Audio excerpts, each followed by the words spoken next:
13 new this morning. Artificial intelligence, of course, a bigger part of the college experience these days. But when does it become a helpful learning tool, and when does it cross the line?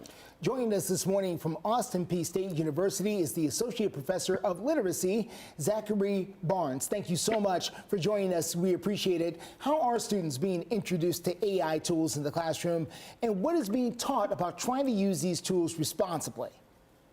Well, starting this year, things are changing a little bit for elementary schools. We have a new law that's asking individual districts to try to minimize any type of screen time in elementary classrooms because I think parents and a lot of other teachers are concerned about how screens and AI devices are being used with our youngest children. And so I think that everyone's kind of taking a little bit of a reset right now to figure out how best to introduce these devices, especially to our younger students.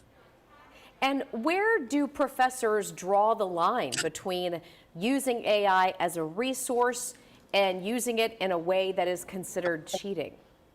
Oh, we are having that debate and conversation every single day in the halls of Austin Peay and I think across the country right now because AI can make things easier, which can be helpful, but it's kind of removing the process of using your critical thinking and cognitive ability to come up with your own ideas. And it's really hard right now, I think in higher ed and all over the place, to figure out are students creating work on their own or are they just using a tool to get by? And I think that is concerning a lot of us because we want our students to be learning critical thinking skills, writing their own papers, and being able to defend their work that they're doing.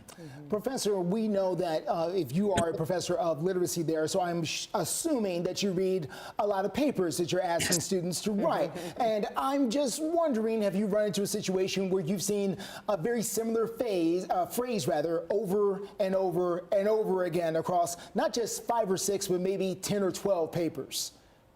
In my area, if I'm asking a student to write about, a general topic, I've noticed that they are writing it like a PhD level researcher over and over and over again, even if it's not in the paper that I've asked them to read. And then when I reach out to them and say, where did you find this information?